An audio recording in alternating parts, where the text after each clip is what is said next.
Washington Talk, I'm Eun Jung-cho.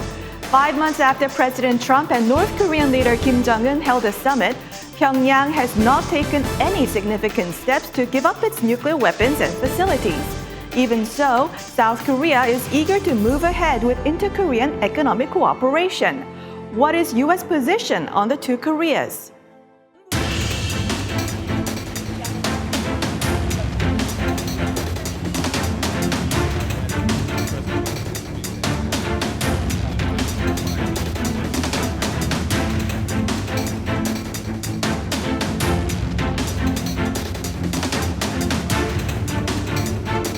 That we don't talk past each other, that we don't take an action or the South Koreans don't take an action.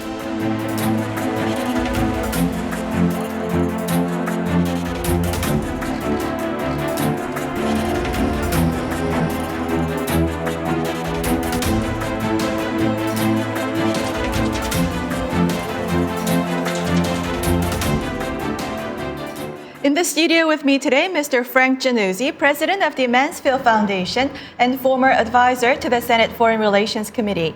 Also joining me today, Mr. David Maxwell, senior fellow at the Foundation for Defense of Democracies. Mr. Maxwell is a retired U.S. Army Special Forces colonel with assignments in Korea. Welcome to the program. Good morning. Thank you. Good morning. Great to be here.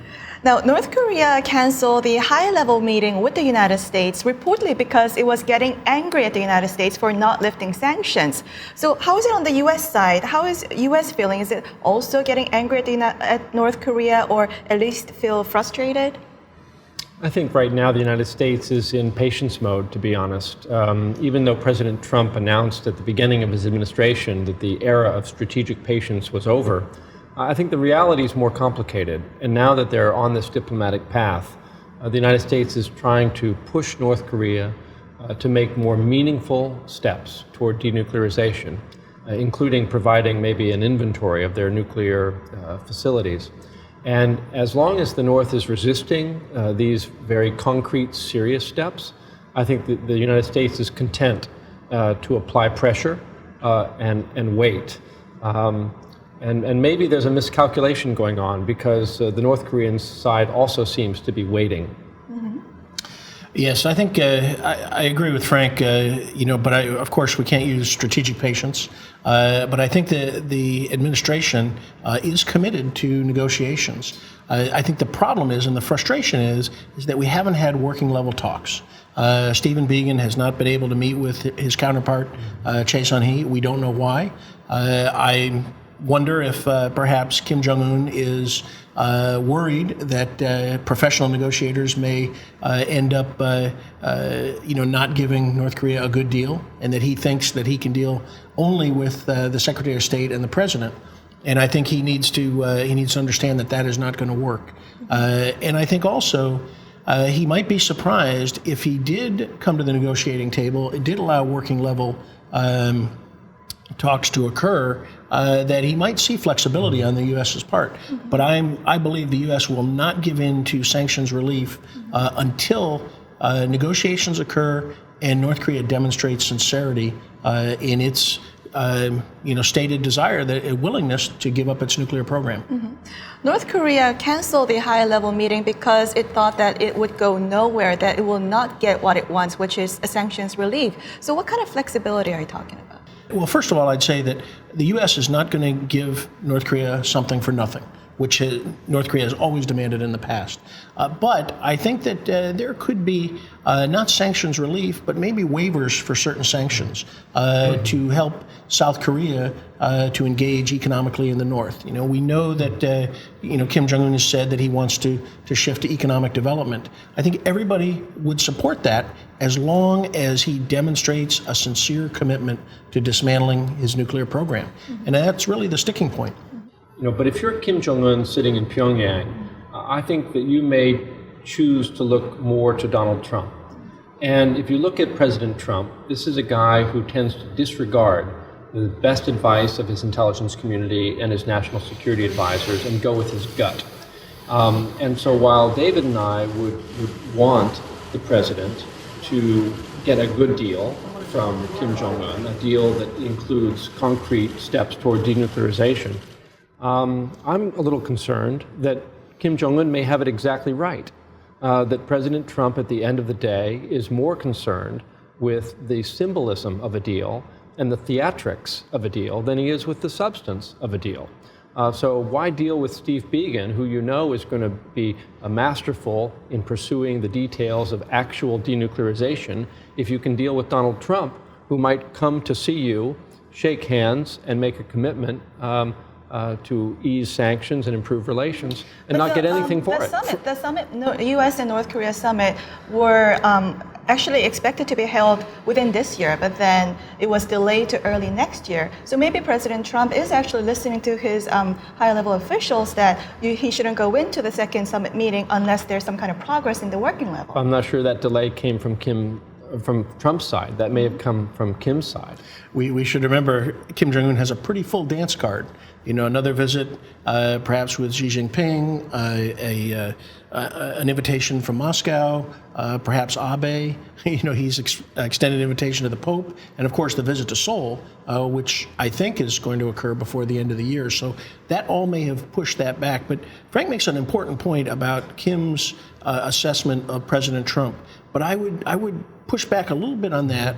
And I think Frank is exactly right, except that I think President Trump has history to look to. And one thing that I think President Trump never wants to be in the same position as any of his predecessors. And so I think he knows the past mistakes. His advisors have laid out the past mistakes that from Clinton, Bush, and Obama have all made.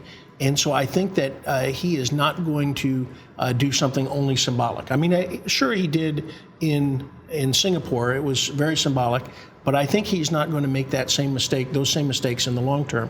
So I think Kim Jong-un may be miscalculating and incorrectly assessing the president. I hope you're right.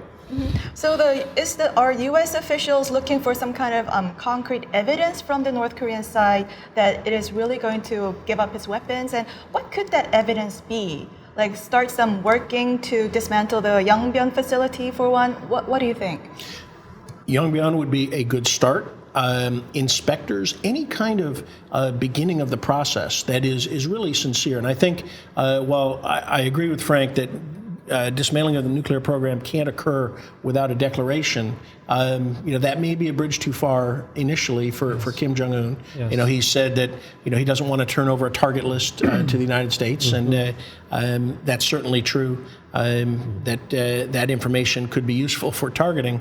But I think that to really demonstrate sincerity, he's going to have to allow inspectors to inspect some of the sites and start maybe on a small step-by-step basis. Certainly Pyongyang, inspectors there to assess what the test site is like. Sohae, the missile launch facility, even though it's not really a significant threat to the United States, those would be small steps. And how do you eat an elephant? One bite at a time. But he hasn't demonstrated anything on that scale. And everything that he has done has been merely symbolic, to include only returning 55 remains of perhaps some 200 that are ready for return. IAEA this week said that North Korea's continuing activity at the Yongbyon site and also called for North Korea to invite the inspectors back in. Yes. So when do you think, Frank, should North Korea show these actions of sincerity? Should it come before the summit or can it come after the summit? When you deal with North Korea, you often have to challenge yourself to think in sequence. And the North Koreans have an expression, action for action. And the United States, I think, needs to embrace the concept, even though we need to push hard for as many actions from the North as possible. So if we really want inspectors to come into Yongbyon and verify a suspension of activities there, we're going to have to be prepared to give something in return. And as David mentioned, I think the U.S. side is prepared in a limited way to look at the sanctions portfolio and on an action-for-action basis reward North Korea for concrete, real steps toward denuclearization. And I think it's the job of the working level talks. This is why those talks are so important. It's the job of Biegun and Chae Sung-hui to sequence and agree the sequence of action for action. That's really something that the high-level officials are not equipped to do. They don't have the right priority list and they don't know enough of the details. So My hope is that the working level talks can get going, and that the first step would be to invite inspectors into Yongbyon to verify a suspension of the activities there, the production of fissile material. And all of this could be agreed in advance, would be accompanied by some sort of reward, some sort of limited sanctions relief by the United States. And I think all of that, frankly, ought to happen before a second summit. I think moving into a second summit without any concrete steps on the ground would be a mistake. I want to move on to South Korea. This week, U.S. and South Korea launched a working group, and Secretary Pompeo said that the two sides shouldn't talk past each other, and that progress in denuclearization shouldn't lag behind the inter-Korean cooperation. And the U.S. media put this as Secretary, saying a word of caution, indicating that he had been concerned. So, what is your take, David? Yes, I think first of all, I think the working group is very important. And one of the reasons why it's important is North Korea has already come out and attacked it. And has made statements that it is meddling in North-South relations. And to me, that's a very positive sign, because the working group has a great potential to prevent misunderstanding and to prevent North Korea from trying to split the ROK-US alliance. And so I think that this is a great move forward.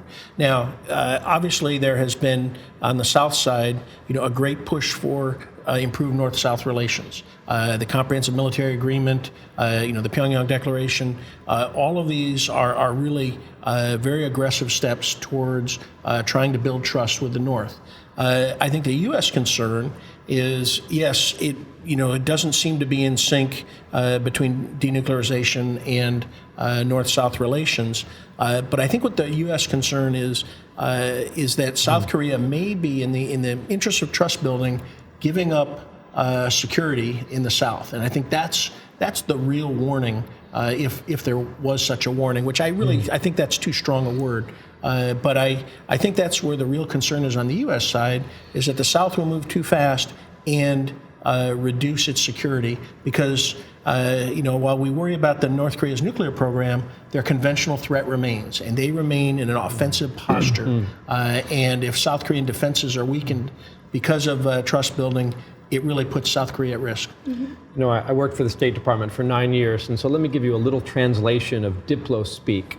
When the Secretary of State says that he's confident that the U.S. and South Korea are going to move together and that North-South relations will not get too far ahead of denuclearization, what he's really saying is, actually, he's kind of worried that the South is getting out front. So what you've got here is a situation where the United States is increasingly concerned that North-South progress is outpacing denuclearization. And I think that the U.S. has no intention of reining in the South, but the U.S. is getting more and more anxious to get some progress on denuclearization. Now, after the talk, South Korea said that U.S. showed strong support on relinking the inter-Korean railways, whereas the State Department said nothing about that, even upon inquiries from the media. So why is the difference of the interpretation of what the two sides had discussed? Well, I think President Moon Jae-in needs to show some progress for his own domestic popularity, and the U.S., frankly, is not going to be that impressed by those kinds of steps. And even if they are true, the U.S. is not going to highlight that as the kind of progress that Washington is looking for in the denuclearization and peace process. The railways, are not going to be significant, I think, from a U.S. perspective.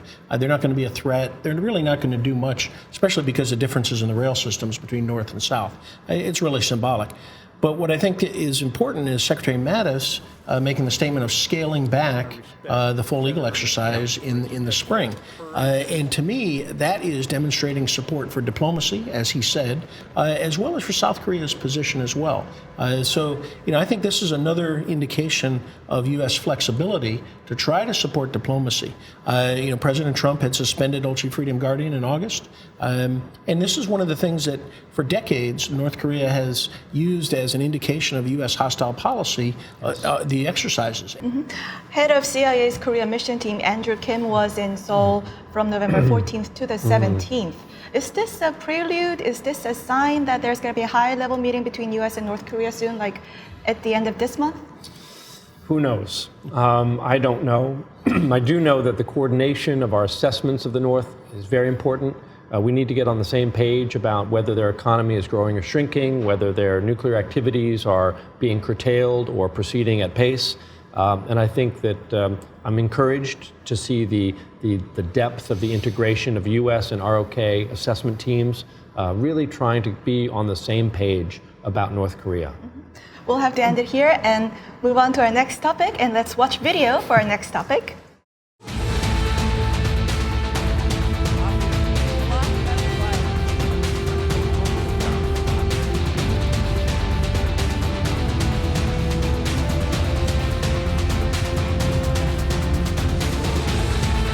China's taken advantage of the United States for many, many years, and those days are over.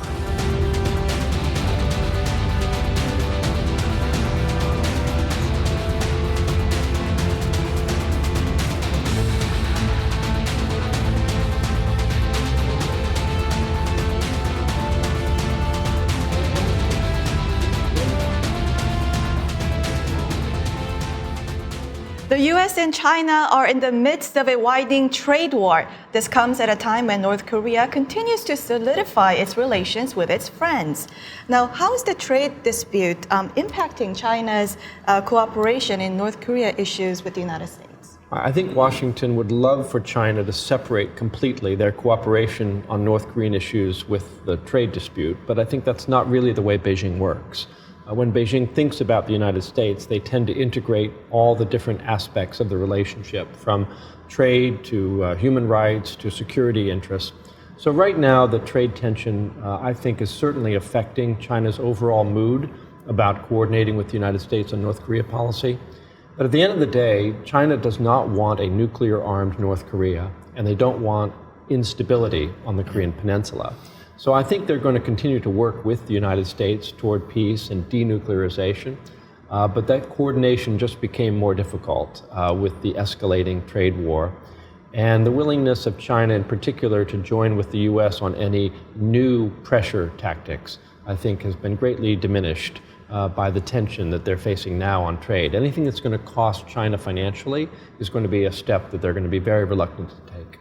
I also think that I agree with everything Frank said, although I've heard from other Chinese scholars that China may be willing to try to compartmentalize in order to have some area of cooperation with the United States. So I would hold out some hope for that. But I do agree. I think Frank is right in his overall assessment. But in terms of lifting sanctions, I think there's another thing that we need to be concerned about. Frank mentioned this with instability. China's concerned with instability. And I think that if China pushes hard to reduce sanctions, it's not only for its own financial benefit, it may be an indication of its assessment of how internal instability may be progressing inside North Korea, and their belief that they need to reduce sanctions in order for Kim Jong-un to remain in power and to be a stable leader. So I think we have to assess that from that perspective as well. Mm-hmm. So do you think China will push even further to ease sanctions on North Korea if there is progress in the denuclearization talks? Well, I think that's its preference. I think that they are happy to make concessions based on the word of Kim Jong-un, and China, just like Kim Jong-un, needs to understand that the United States is not going to make concessions based solely on words, and so they really need to get on board with how the United States is thinking, and that it's not going to make the same mistakes that it's made in the past. No, I think David's got it just right, and the Chinese view their economic relationship with North Korea as leverage over North Korea. So from their perspective, the sanctions reduce their influence, easing sanctions increases their influence, and so they would prefer to be moving in that direction. China doesn't want to be frozen out of the future of the Korean Peninsula. They want to be deeply involved in helping to have influence over the future of the entire peninsula, north and south. David mentioned about instability within North Korea, and this week North Korean media actually said the Arab pro-democracy movement was actually an Arab winter because of it calls a tragedy continues in that area. Why do you think North Korea said this week, and what is its biggest fear?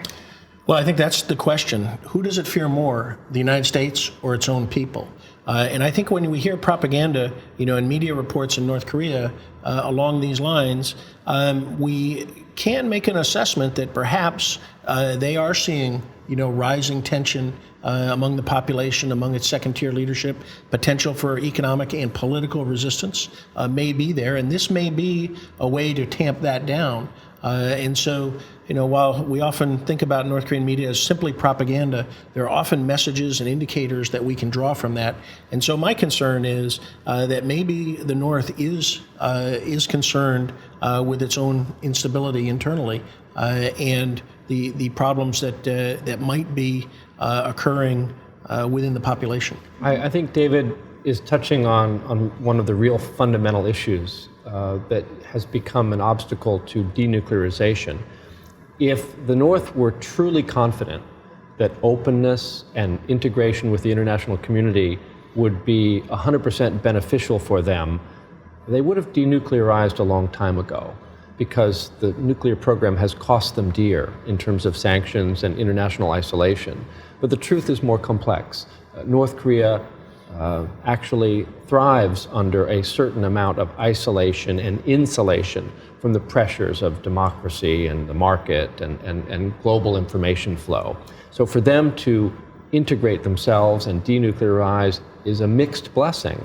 And we're seeing some evidence of that concern, I think, voiced by their propaganda machinery now. And denuclearization can lead to delegitimization, and they've really backed themselves into a corner, putting the fact that they're a nuclear power in their constitution, putting so much emphasis on that. And this really has caused them to realize that even though opening would be so beneficial to them, and they would get so much international assistance to help them develop economically, at the same time, that would potentially undermine the regime's legitimacy and could cause real problems for the regime. So this is the paradox or the irony that North Korea has built in its own regime. So I think it really boils down to Kim Jong-un's strategic choice that he has to make. That is. Indeed. Does he have the confidence that he can master this process of integration and sanctions relief and normalization, or does he fear that itself will lead to pressures that would undermine his regime and his own position as the leader? And that strategic choice can lead to a brighter future for the Korean people living in the North. Does he really want that? And I think the Korean people living in the North have a right to demand that from their leadership. On that note, we'll move on to our next segment. Now time for the photo moment, time to look at an interesting North Korea picture. Today we have a picture of a Korean war hero, General Baek Sun-yeop, on a wheelchair here, congratulated on his 99th birthday by U.S. Ambassador to Korea, Harry Harris. The U.S. 8th Army held a surprise party for the celebrated general.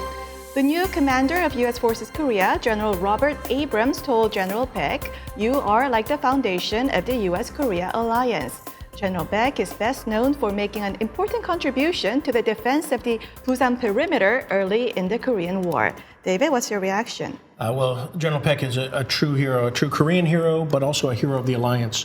I've been fortunate and honored to meet him many times and hear him speak about his defense commanding the 1st Infantry Division on June 25th, 1950, and his exploits throughout the Korean War as a real leader. And he's probably one of the last living people to have stood side by side with General MacArthur. So his span of history, his breadth of history is enormous. He's a true Korean patriot, a hero of Korea, a defender of Korea, and somebody who we should honor and revere. We're only 2 weeks away, or 2 weeks past Veterans Day here in the United States, and so when I see photographs of such as this of those who gave so much in defense of freedom and democracy in the interest of their country, I just feel a great debt of gratitude to them for their struggles and what they fought for. And I'm reminded that the age of such heroes is passing, and we're entering a new age. Frank, David, thank you for joining us. Thank you, Yun-jung. And this was Washington Talk from the Voice of America, and I'm Eun-jung Cho. Join us next week for more analysis on North Korea.